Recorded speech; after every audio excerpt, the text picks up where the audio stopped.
Welcome to LOA Today. Walt Thiessen, Bill G, and Alex King here. Today is Tuesday, February the 26th, 2019. It's 4 p.m. in New York, 1 p.m. in Los Angeles, 9 p.m. in London, Sydney, Australia. It's good morning. It's 8 o'clock there. Wherever you are in the world, thank you for tuning in for yet another episode of LOA Today, your daily dose of happy. And I'm happy that we're here at all because it's been a technical issue day, but those technical issues are now behind us. We're live. We're ready to go. And we're off to a good start from now on. My mindset is now everything's going to go smoothly. Everything is going smoothly. Everything's wonderful. How am I doing so far, guys? Hey, you got to start somewhere, you know? That's the You way it gotta is. fake it till you make it, man. You got to fake it till you make it. Well, actually, I'm not faking. I actually think it's going to go well now. So Okay. that's real. That's good. So, All right. how you doing, Alex? What's happening in your neck of the woods? I'm better. You're better. Better is Yeah. better. Yeah. One step at a time. Yeah, That's what you have to do. exactly. That's so okay, good. Well, I won't even press the issue. I'll just say, great, you're better. That's the most important thing. And our friend Bill G's back. Bill, how you doing? I'm doing great. The Hopefully most of the sick issues are behind us. Wife is feeling better. I'm feeling better. Although I have to say that this particular flu was very good at kicking your butt. Hmm. Yep. Well, you were Facts. experiencing the contrast in big form, so That's right. congratulations. That's right. So In I fact, figured that I figured we'd try something a little bit different today. I was looking at a post in the Law of Attraction Changed My Life group, and of course we live stream there as well as to our page. And this post raised a question, and I'll have to translate it a little bit because I think it was written by somebody who has English as a second language rather than as a first language. But Mhm. the basic idea is pretty straightforward. It says, why couldn't everyone become a millionaire using the law of attraction so that there'd be no poverty? I thought that was an interesting question and better than Hmm. most of the questions that we see there on a regular basis. And I figured it'd be fun, first of all, to answer the question ourselves, and then because it's one of those topics that gets a lot of responses. I found the responses to be almost as interesting as the topic itself. So I figured we Okay. could go through some of the responses and see what we have to say about them. okay, Mhm. sounds Sound good good. to you guys? Okay. Yeah. Okay. So let me go to Bill first. All right. So why don't you address the question directly before we start tearing apart all the answers that people gave? You know, why couldn't Well, everybody become millionaires? Why couldn't there be an elimination of poverty that way? well, there can be an elimination of poverty because when you are attracting what you need in your life, you're not necessarily going to become a millionaire, but if you get everything you need when you need it, then yes, you are abundant. Hmm. And being abundant does not necessarily translate to a bank account per se, unless that's really how you're viewing it. Um, but I think that, and also, not everybody can be a millionaire because everybody was a millionaire, then you would no longer have the contrast to because that contrast is actually important. In order to understand abundance, you need to understand lack of abundance at the same time. And Mhm. so if everybody has $1 million, everyone's a millionaire, everyone has everything they need, then there's nothing to strive for. There's nothing to attract. Interesting take on that. How about you, Alex? What do you think? I definitely agree with Bill. But I also want to add that you can, I think everyone can become a millionaire. It's just you're not going about it the right way. You're not Hmm. vibrating high enough. You're not um, manifesting in the right ways, and you're probably manifesting negative stuff first, which is causing you not to reach your goals. That's Okay, good. Yeah, that's I good. like that. Yeah, I'll go with that. I actually did answer the question. I'll paraphrase rather than trying to find my answer. And Bill, this actually kind of took me back to the days when you and I did the previous radio show on Yeah. PRN, Yeah. because I I pointed almost out I that. I almost answered it that way. You almost did. Well, I actually did answer it that way in part. Because I said, well, you really don't want to go after being a millionaire. Because, for instance, if you live in Zimbabwe, being a millionaire means you're penniless. Because Yeah. their currency is virtually penniless. So you could have a million Zimbabwean dollars and you couldn't buy a stick of gum with it. So not really such a great idea to be a millionaire. What you want is abundance, like you guys have been Mm, pointing out. Abundance is what mhm, it really Hmm. comes down to. And abundance really means purchasing power.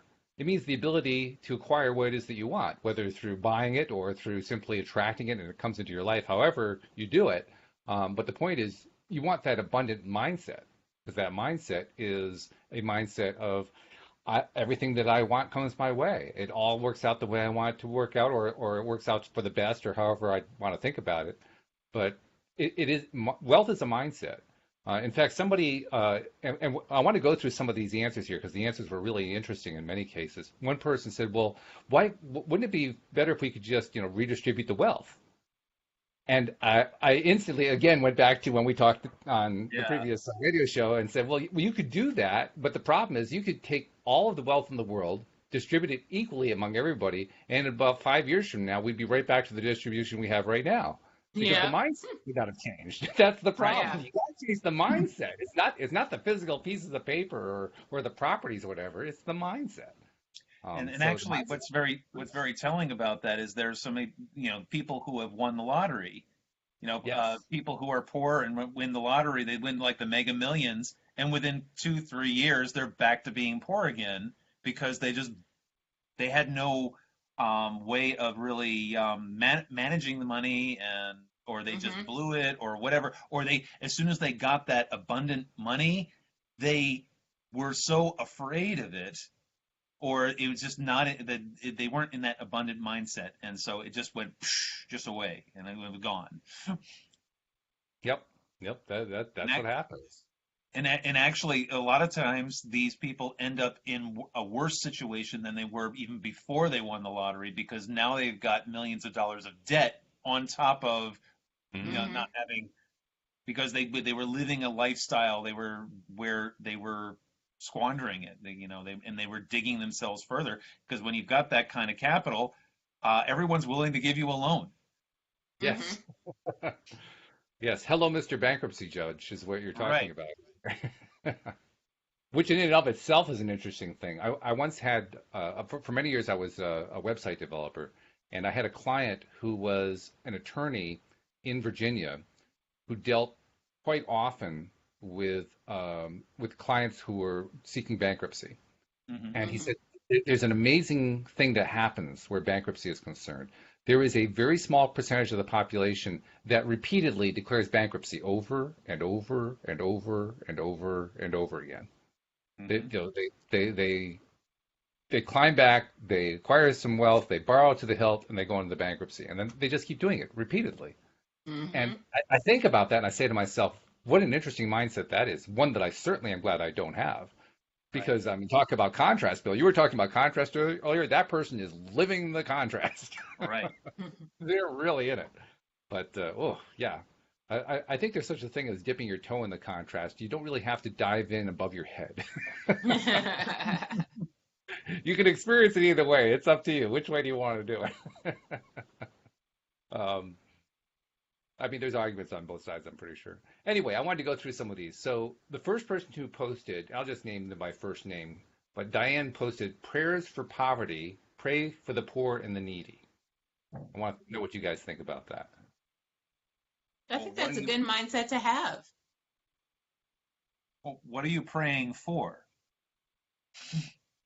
Are you praying for them to gain wealth, or are you praying for them to learn abundance? And if you're So praying for poverty, aren't you really praying for poverty? yeah, you're Yeah. praying for poverty. Yes, you're actually attracting poverty. So, I mean, that was my comment to her. I mean, I recommend praying for abundance rather than for poverty if you really want to try to help somebody outside Right. along. I pray that you remain poor. No, no, that doesn't work. So, okay, let's see. Farhana says, not everyone is a believer, not everyone wants to be a millionaire, and not everyone makes an effort with the law of attraction. What do you think of that? Facts. Yeah. And also experience is, I mean, there's a quadrant on the SRT charts. One of the charts is called learning is fun. And one of those areas is experience is the process, which roughly translates to whatever question you're asking. The soul desires experience. And I think this was brought up with your conversation with Louis D'Souza today, yesterday, when we were talking about homeless people. Mm-hmm. And there are a lot of homeless people who have, they absolutely have nothing, but they felt enriched by the experience of being homeless because then they were able to let go of a lot of the trappings of being a homeowner slash person with a job and whatever. And I have actually personally known homeless people who are in grinding poverty, who are very happy people because they feel free. Mm. Hmm. And because they know where to get a meal, they know where to find shelter when they need it, they feel abundant. They're Interesting grateful. thing, isn't it? How Yeah. abundance gets defined so differently by different people. I mean, we all Hmm. tend to think that it's going to be defined the way we would define it. Right. I think that X is abundance, so therefore everybody else thinks that X is abundant, but apparently not. That's not the way people think. And the city where I live right now is considered a poor city. And because, we've got a pretty sizable homeless population and panhandlers and whatever. And it's interesting. Some people see these people and they're like, "Oh, that horrible, that poor person," and see how they're suffering. And I look at them. I'm like, I'm not seeing that. I'm seeing somebody who has chosen this life for whatever reason. I mean, they Hmm. may not be having a lot of fun, but their souls have made a decision that they're going to experience something in this lifetime, and it's going to be that. And their soul is gaining from the experience. Mm. Hmm.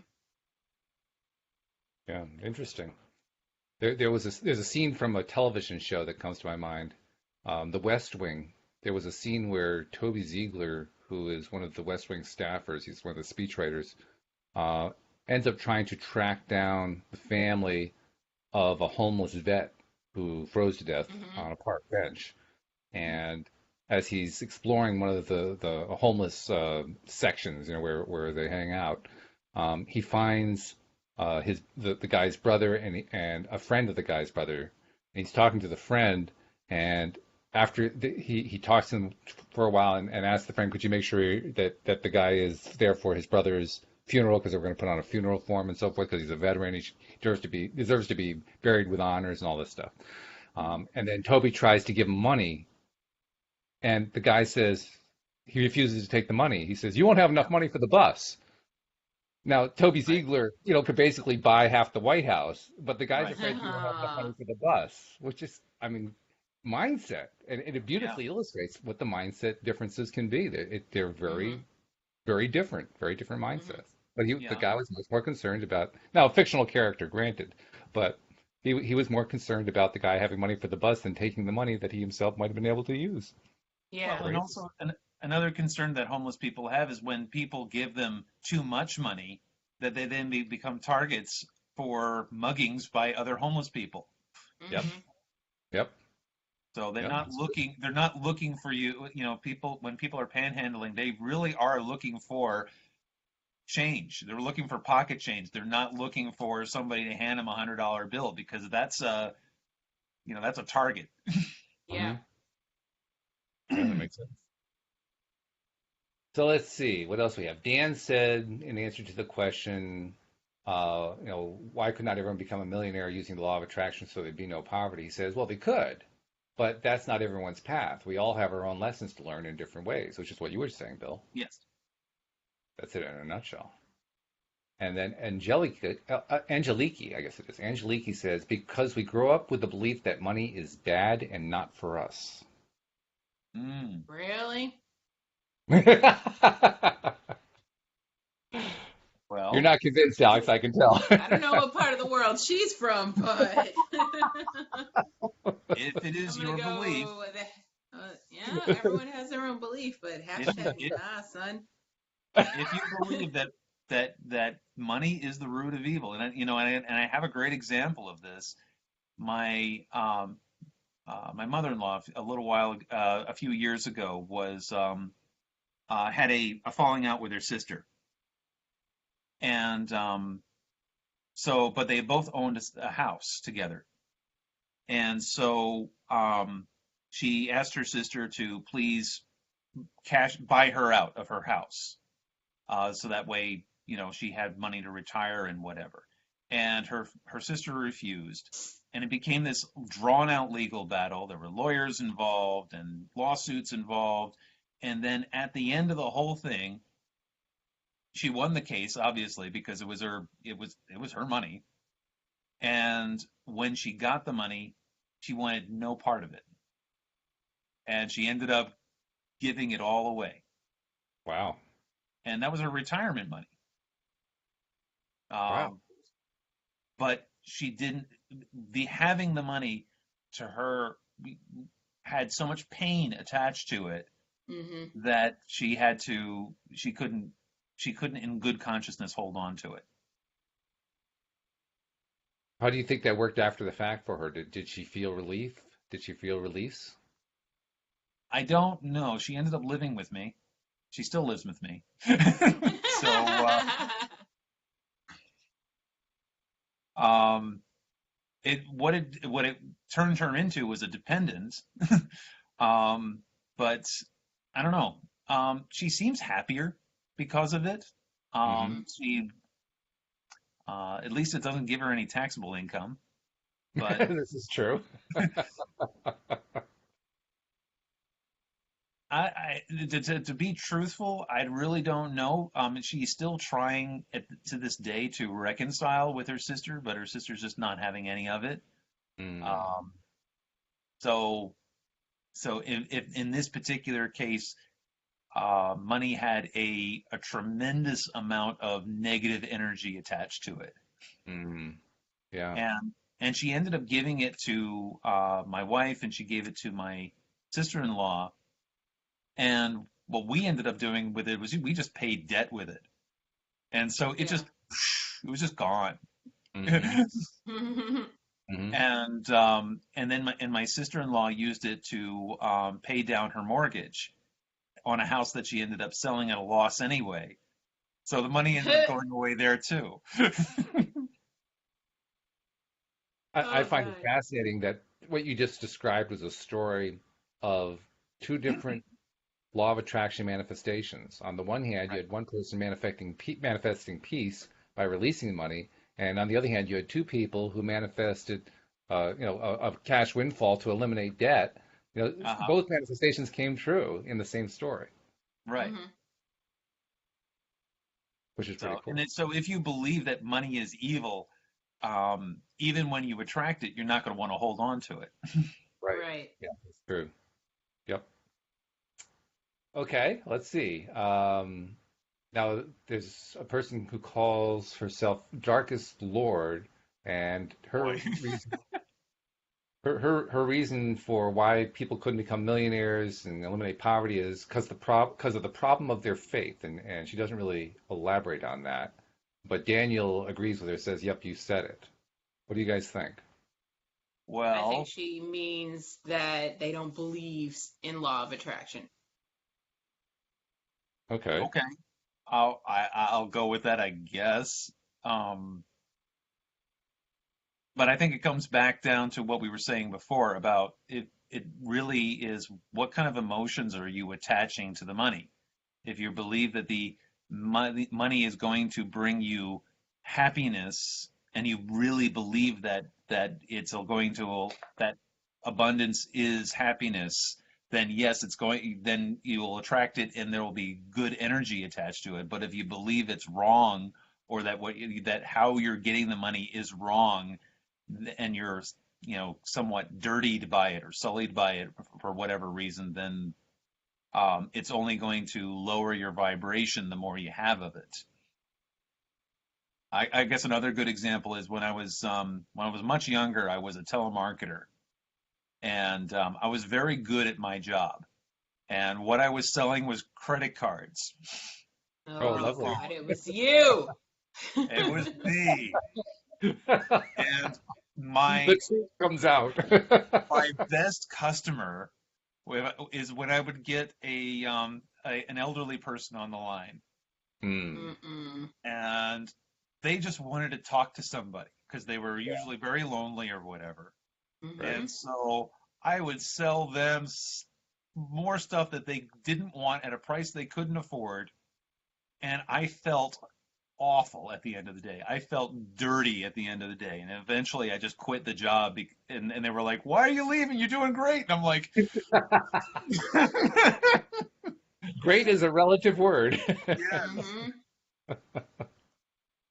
So, yeah. So if what you're doing to attract money is, and again, and it comes down to faith too. If what you're doing, you believe is hurting people, then it's not going to have the abundant properties that you're looking for. And all that time too, when I was working, I was getting nice bonuses and whatever. I felt poor that whole time because my soul felt poor that whole time, and I never seemed to have any money. It was all gone or whatever. It was just I would spend it, and then I'd look at my bank account and was like, "Where's my money?" Right. Yep. No, it makes sense. It makes sense. I did try one telemarketing job. It was one of the first jobs I tried after school, and I was there I wasn't even there for a full day. I was Mhm. there for exactly 2 hours. The first hour was being taught what it is I was going to be doing. Most of the second hour was trying to convince me to actually make a phone call. And I finally picked up the phone and I made one phone call. We were selling these. It was one of these companies that sells meat in bulk, and you Oh, buy okay. packages. No. And to my mindset, the meat was horribly expensive. I thought it was Yeah. way overpriced. Mhm. Hmm. Mhm. So I made that first phone call. It felt absolutely miserable. I got up, hung up the phone, and said I quit and walked out of the place because I knew right then and there I couldn't make any other phone calls. I literally couldn't pick up the phone after that because it felt so bad. It felt so uncomfortable. So I And the mean, thing is, you can be a good salesperson if the product that you're selling is something you really can get behind. mhm. If you believe that this is going to actually help people, that this is something that's going to, make their lives better, then selling it is easy. And you don't feel bad afterwards because you've just given them something wonderful. You're you're giving them abundance. You're giving them something, you're giving them more than what they're paying for. And so though that's an easy sell. Well, You don't I feel like what dirty you said. afterwards. The only thing I might want to alter, and I say this very deliberately, is Hmm. it's not that I don't want to feel bad. I want to feel good about it. I Right. want to feel Yeah. really, really good about it. Mhm. Just not feeling bad isn't good enough as far as I'm Right. concerned. Exactly. For me, Yes. I mean, for other people, I've known plenty of people who could, not feel bad and that's good enough and they're okay. My standard is so ridiculously high that I have to feel great about it in order to sell it, whatever it is. Mhm. But at Right. that Mhm. point, I don't feel like I'm selling it. I feel like I'm just kind of giving it away. And I Hmm. can do that. Yeah. But anything else that I have a little trouble with.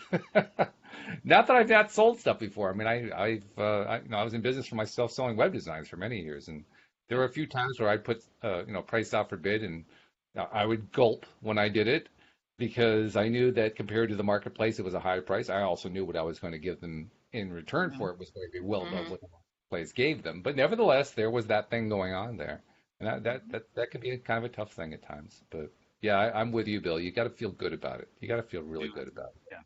Yeah. I had a similar experience in telemarketing when I was 16. Mm-hmm. I worked for a dating service, ironically. And Very. so This was back in the day before dating apps. So this was back when you would sign up and you would make a video and people would choose you based on your video.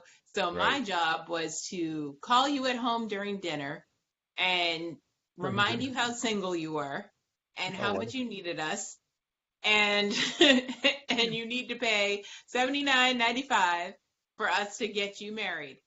And I ran into a customer. I was okay with it at the time because the money was good. But I ran into a customer. It was an elderly lady, and this was the worst. This was Mm. terrible.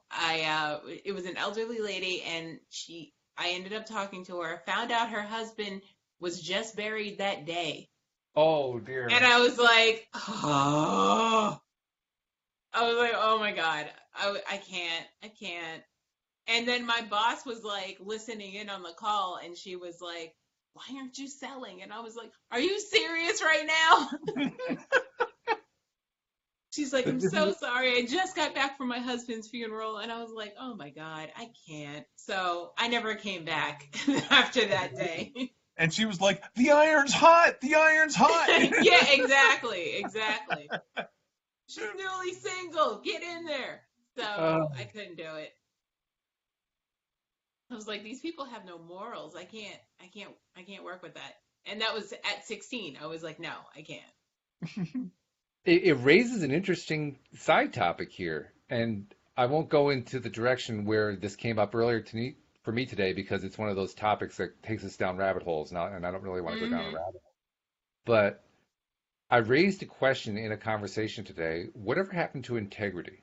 Mm. Because it seems like integrity is almost it's not that it's non-existent, but it's almost taboo. It's Yeah. like it's been thrown out the window by so many people, and I'm not quite sure what that's all about. I mean, I know there's a law of attraction element going on, probably many of them, but I don't know. Do you guys see the same thing that I'm seeing, that there's this integrity thing going on? Yep.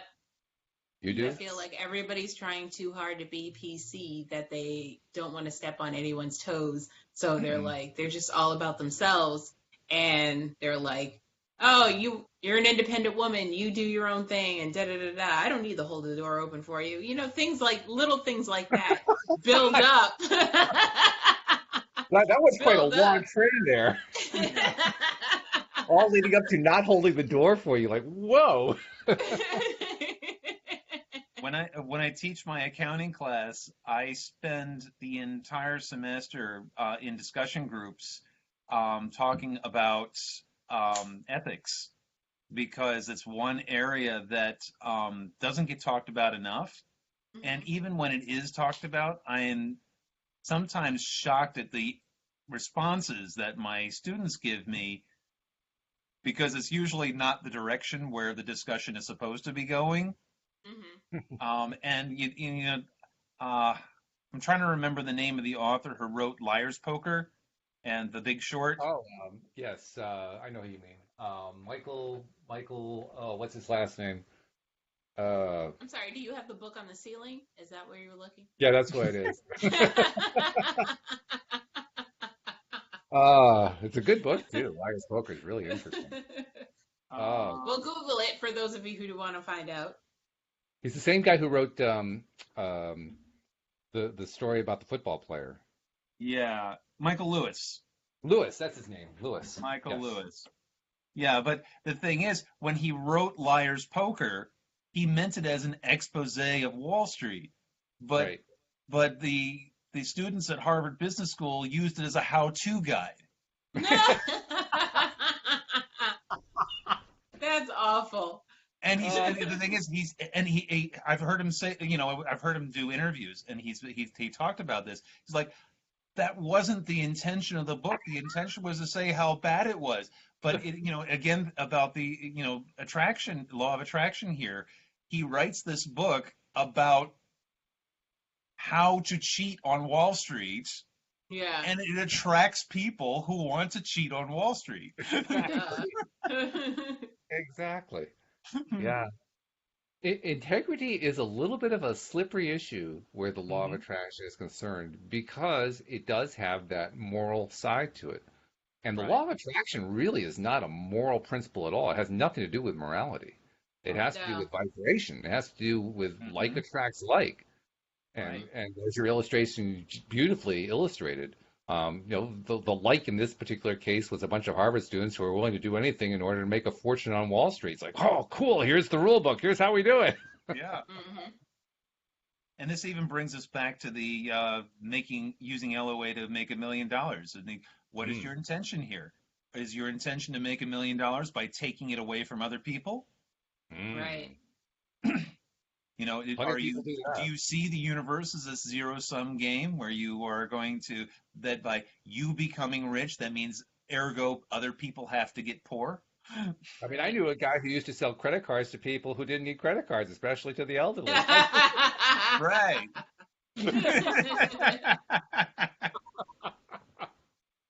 Oh, uh, but what was worse was then I would call the same people up a month later and sell oh, them insurance oh, no. on the credit card debt. Oh, you're worse than I am. I'm sorry. Wow. Well, actually, Bill, then I think you can probably help help us understand the mindset here, hmm because even though now you were teaching an accounting course that had an ethical component to it, you actually have lived on that other side. Do Yes. you have a sense of how it is that a person gets to that side? How does someone end up on the dark side? Well, they end up on the dark side due to pressure, rationalization, and opportunity. Those are but that's what they call the fraud triangle. Broad triangle, yes. Hmm. And actually, that is a concept they teach in It's a business legal school. concept. Yeah, Yeah. it's the fraud triangle. And so there's nothing you can do to prevent the pressure and the rationalization because those are internal processes. So a company to prevent fraud can only address the opportunity aspect of it. Hmm. And when I was in compliance, that was primarily my job was to try and limit it or eliminate opportunity. But the problem is if you've got any sort of collusion going on where two or more people decide that they are going to defraud the company or defraud the customer or whatever, all your internal controls can't prevent it. There's no internal control that can prevent a conspiracy. And So plus, as now, the president keeps pointing out, there's no such thing as a law against collusion. So I just thought I'd right, throw that in there. right. So, I mean, yes, you can make laws against collusion. Yes, the penalties are a lot worse for collusion, but it still doesn't prevent anybody from doing it. Right. Right. Because if you can justify it, I mean, if pressure is there, because pressure is people feel they don't have enough. Therefore, kid needs braces, the kid or your you need a nicer car or your apartment's falling apart, you want to live in a nicer place. So that's your pressure aspect. Next you have your rationalization. Well, okay, I know that the boss is a crook, therefore it's okay if I'm a crook too. Yeah, that's right. That's how Wow. you get ahead in the world. And Yes. so there's your cultural aspect. There's your law of attraction part of it. Is that rationalization? Am I taking away from others? Am I going to feel good about that? Or am I going to feel bad about that?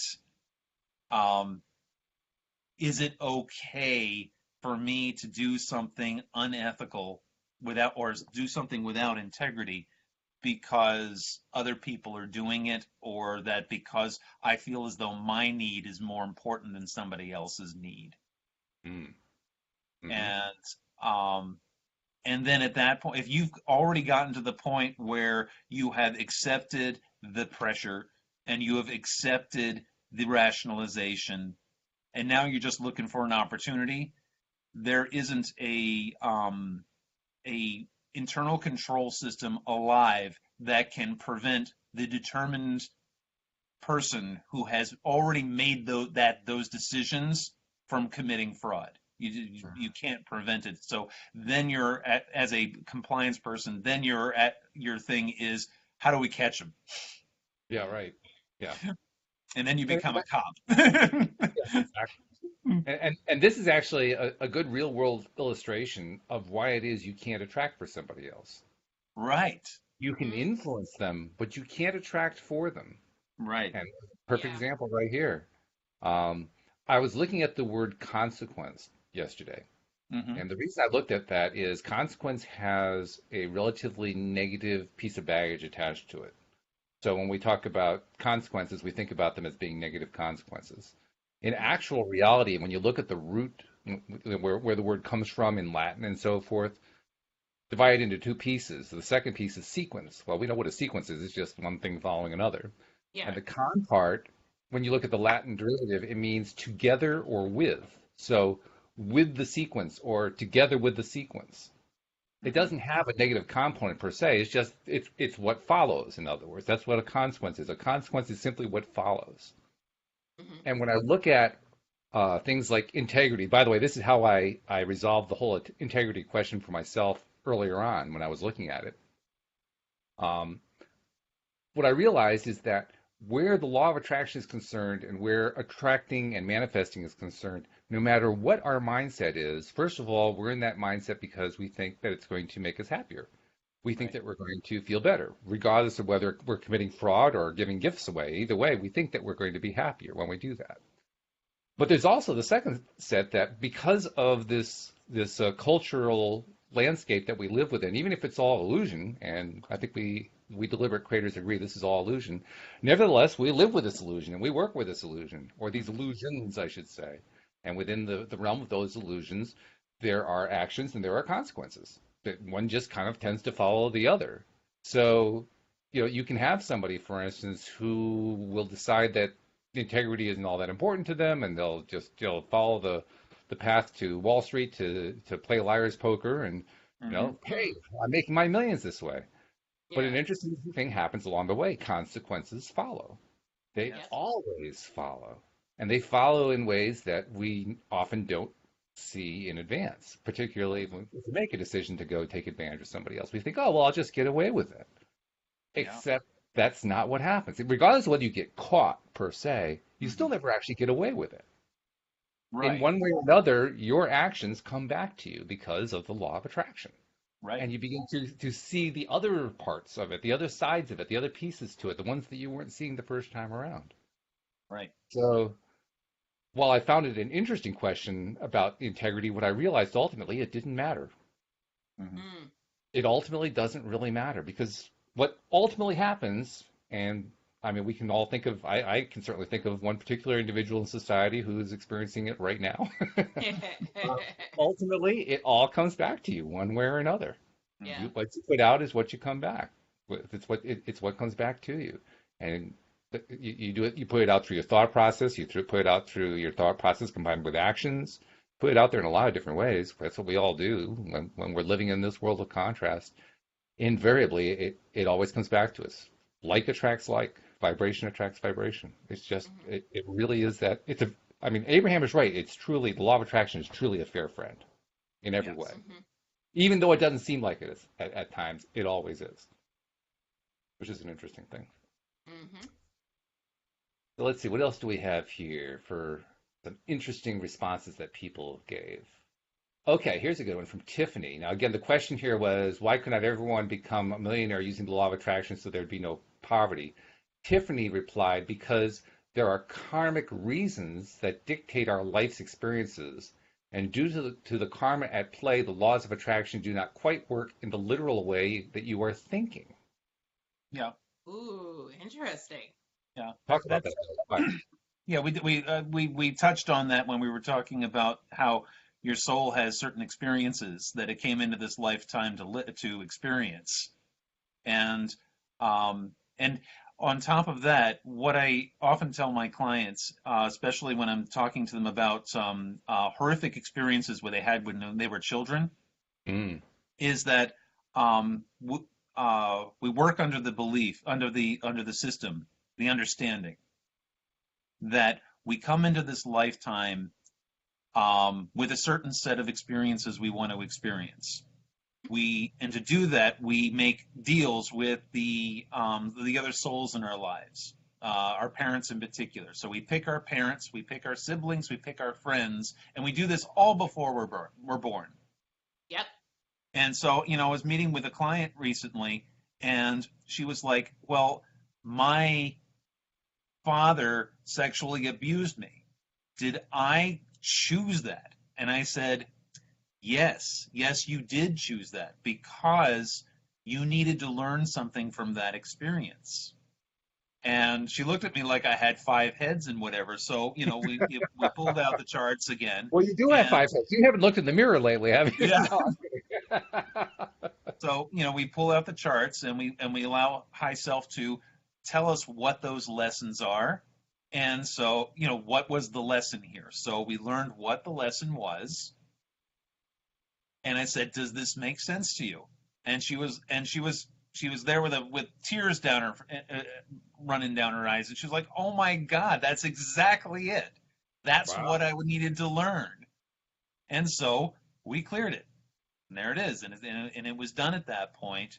And now we know that she won't need to re-experience that karma in a future lifetime, because not only did her soul experience it, but it learned what it needed to learn before it moved on. Mm-hmm. Without giving away the details of her situation, because obviously that's confidential, can you give us like a taste of like what kind of stuff are we talking about that made it necessary from Like, her perspective to do this? a desire for self-punishment usually comes up. Let's see. We have a chart of discordant energies, and it's a huge chart. It's a circle chart with an inner fan and an outer fan, and it's got all sorts of horrible things in there, like failure, excesses, escapism, envy, stinginess, spiritual suicide, sexual abuse, and it's got it's got all kinds of terrible things in there. And so when we identify the cast of characters involved, we identify the different souls involved, then we go to this chart to identify the flavor. What is the dominant emotion surrounding this particular person's bad life experience? And it's always personal. It's always what the soul wants to learn. And then when we put the flavor onto the situation, that's usually when it clicks for the person who I'm working with, because now we got the dominant emotion attached, and then we are able to move out. Then we're able to clear it and move on. And that hits a layer of it, but sometimes then that goes to a deeper layer and a deeper layer, because people who experience really bad situations in early life will also tend to repeat those situations in later life with relationships and abusive spouses and whatever, especially if you haven't learned from the first experience. If you didn't learn from the first experience, then you repeat it again. And if you didn't learn from that one, you repeat it again, you repeat it again. And this is why people come to see me, because they have a repeating pattern where they're always attracting the wrong things into their lives, and they want to know what is it my soul is trying to learn here that is attracting these bad things into my life. So then we clear that, we figure out what it is, we clear it, and then we're able to end the pattern, and then they're able to attract a more positive experience in their lives. Alex, you were shaking your head up and down there, like that was resonating with you. Yeah, that's totally what I believe, that you've already, when you're a celestial being, you've already chosen your path before you come down here. Mm-hmm. So you've already chosen your parents. You've chosen the people that are going to rub you the wrong way. You've chosen to learn those lessons. You've chosen the people that are going to love you. You've chosen everything already. So, in a way, we have a set path, but in a way, we also can choose which way down the road we want to go. Mm-hmm. Okay. Bill, you said something interesting in there toward the beginning of that little description. You said that one of the motivations is self-punishment. Yeah, a desire And for self-punishment. That desire comes for up self- often. yeah. And I find that fascinating because in my own development, I've come to the conclusion that we're really rough on ourselves as human beings, Hmm. and that we Yeah. all are. We're really rough on ourselves. So it makes me wonder when we're making these decisions, according to what you guys are talking about here, we're making them when we're in the non-physical. We're not in our physical bodies yet. So we're still in a high vibration place when we're making these decisions. Hmm. Hmm. And so the Yes. question that comes to my mind is, why do I want to put myself into a position where I punish myself? And the reason I ask that question is I now understand here in my lifetime now, we punish ourselves far too much. Right. So there's my question. How do I how can you help me reconcile that question? Because I'm not sure how to do it. For the experience, because when you're in a high vibration place in a non-physical realm, you you can't really punish yourself there. But in this particular physical lifetime, in because we're in a low vibration, a low density vibration, we actually have the ability to punish ourselves, and we punish ourselves in order to understand the contrast. Hmm. In order to understand the contrast, meaning To what? understand, and in the only way we can truly understand the contrast is by experiencing the contrast. But Okay. the nice thing though is the ray of hope here is that as we are becoming more ascended human beings, as more ascended souls, we now know that we can shed ourselves of that contrast. We've experienced the contrast, now we can clear the contrast, and we can live more ascended lives in the physical realm. Okay. It is possible. It is possible to live a more ascended life in the Oh, that part I physical. have no trouble with. Right, I totally buy into that part. I'm right. still having trouble understanding why it is somebody wants to punish themselves. Again, Okay. it's not like it's a conscious choice. It's not like you wake up one morning and say, "Hey, I want to punish myself real bad today," and break out the whip and start hitting yourself in the back or whatever. It's has to do with a desire and unhappiness. It has to do with um, what did I say here? Your um, unhappiness, doubt, hate itself, um, a desire to be just hard on yourself, I guess. And again, it's one of those things where when I describe it to people, they're like, "Why would I choose that for myself?"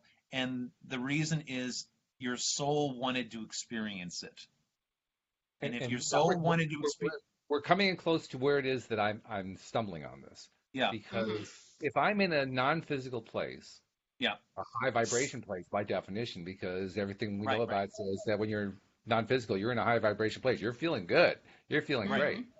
And you're choosing this really, really painful experience. So why would I yes, want to choose a real painful experience in that place? Well, your answer was to experience the contrast. But here's the reason I have trouble with that. The reason I have trouble with that is my understanding is virtually all of us in that non-physical place have been here countless times. It's not like that's we've never true. done this before.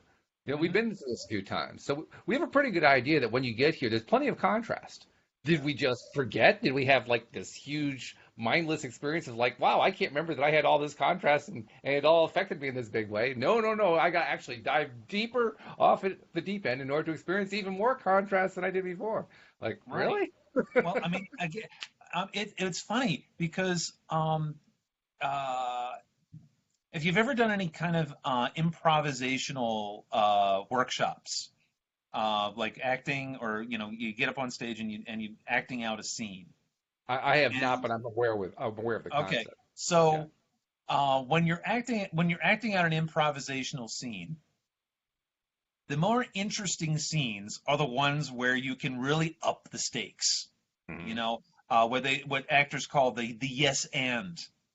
Hmm. Okay, And so, in order to make the scene more interesting and more entertaining for the audience, you yes and it. You yes and you build it and you make it more and more dramatic. And so and now, even though that you are not actually living that, you're still the observer. So your soul is the observer. The non-physical part of your body, of you, is the observer. And you want to really understand this contrast thing. And so you yes and your life. You make it as dramatic and as painful as possible, so that way you could really, really understand and embody and really understand on a visceral level of what that pain is all about. But it's all an illusion.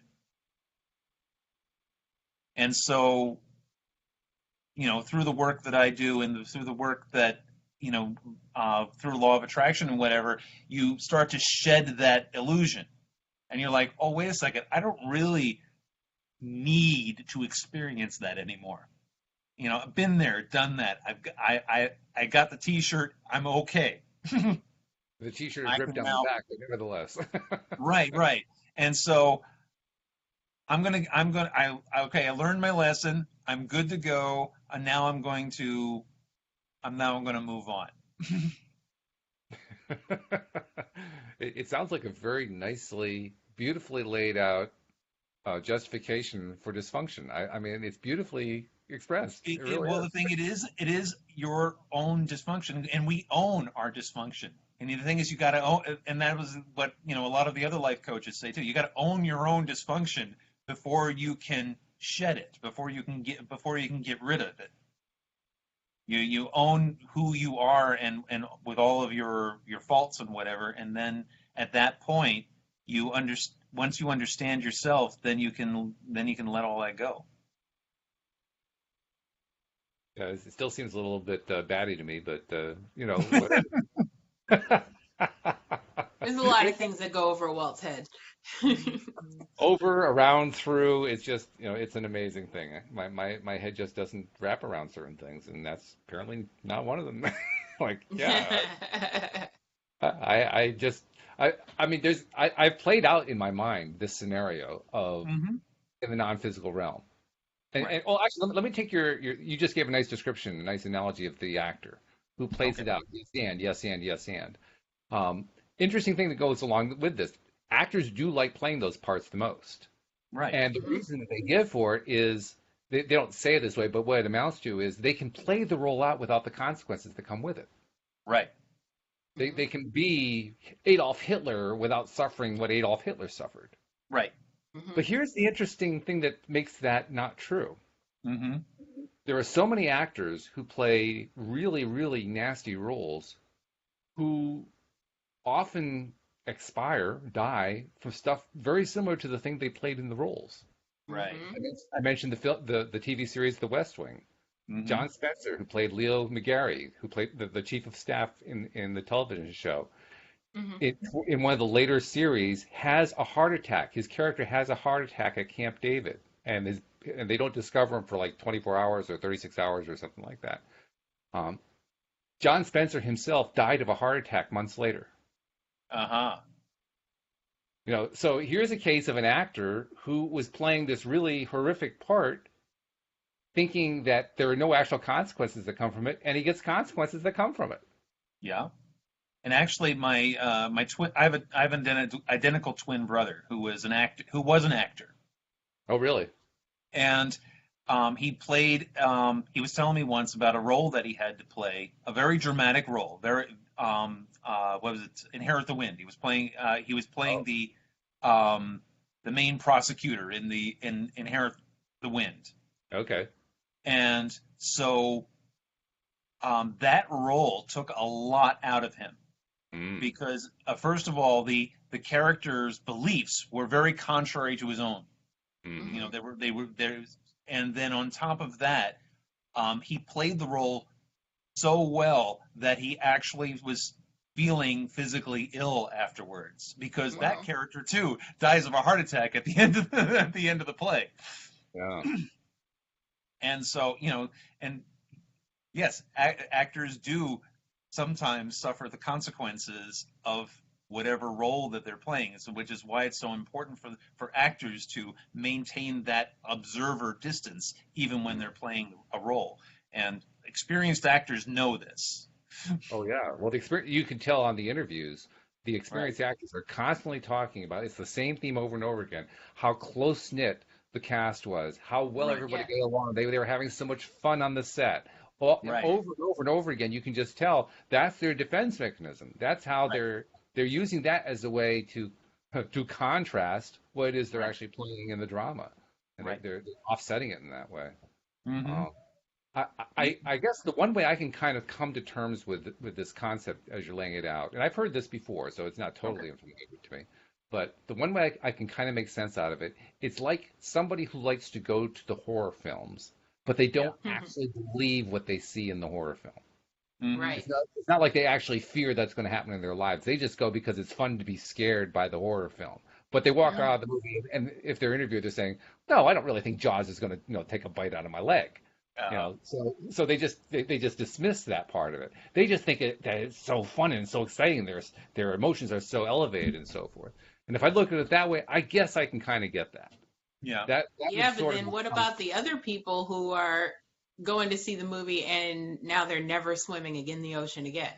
Right. and that's where I would call it the unintended consequence. Right. Mm. And that's why I don't watch horror films myself, because I empathize too much with the victim. Hmm. And Hmm. because I'm empathizing with the victim, um, I get more scared than when I should, and then I end up leaving, and I'm like, why did I do that to myself? It's an ongoing thing between Louise and me. She likes watching what's the name of it? It's one of the cop shows. It's a big cop show. Tom Selleck, Blue Bloods. Blue Bloods. She likes watching Blue Yeah, Bloods. good show. You like that one? Yeah. Drives me nuts because we have a relatively small apartment. So when she has the TV on, first of all, she cranks it up loud, which Uh, means that no matter where I am in the apartment, I can't get away from it. And here's all this, there's all this anger going on and frustration and rage and fights and all this other stuff going on, and I can't get away from it. And so I keep thinking to myself, why have I put myself in this place of hearing all this stuff going on that I don't want to have part of my psyche, and yet I'm bombarding myself with it this way. And I finally came to the conclusion that I'm using it as a way to practice putting up my mental boundaries against it, saying, Mhm. I'm not letting that in. That's just not me. I'm just not even going to focus on it. I'm not even going to think about it. Sometimes I have to close the door to accomplish that, but nevertheless, that seems to be what I'm doing because it keeps going on, it keeps continuing. So Right. clearly, I'm giving some attention to it for some reason. That's the best explanation I have right now. It's my answer, and I'm sticking to Okay. it. So with that in mind, well, that was fun. That was an interesting yes. conversation. We only got about one quarter of the way through the post. I mean, it shows you can get a lot of material to talk about by going through these posts and all the different perspectives that people have up on there. So I will thank the people who posted their perspectives because it gave us a lot to talk about. That was great. Um, Joe, yeah, Bill, before we go, do you want to tell people about your service and how they can reach out to you if they're interested in helping to get something cleared from their Absolutely. background? If some low-level spirits bugging them or something like that? That sounds great. Actually, I can be found at uh, Vital Bioenergetics on Facebook, but the website is ninag.com. It's ninagee.com. Just look me up, and you'll see what my services are. I do a thing called spiritual response therapy, and I can do this. I do this in person, or I can do it remotely over WebEx or Skype or whatever. It works just as fine, no matter where you are. Very good. All right. And Alex, anything you got to tell us about the podcast? I know you were thinking about getting another one up there, but any news that we should know about where your podcast is concerned? It's now gone from weekly to monthly. Ah, okay. So sad for my fans, but it's Well, more news in a longer length of time. So Okay, so It you're works out. packing into each episode. Yeah, They're getting more bang for their buck each time, is what I mean. exactly. Okay, Exactly. that's good. That's good. When's the next one scheduled for? At some point this week. Oh, okay. So it's coming up soon. Very good. All right then. Well, then we'll leave it at that. Thank you guys very much. Look forward to talking to you, Bill, next week, and Alex will be talking to you really soon because we're doing like 3 shows a week now. So thank you guys very Yeah, much. tomorrow morning. Right. Tomorrow morning. That's right. Yeah. Okay. All right. And we Always thank a our pleasure. listeners. Oh, glad to have you, Bill. Thanks to all our listeners. We'll see you all next time here on LOA Today. Goodbye, everybody.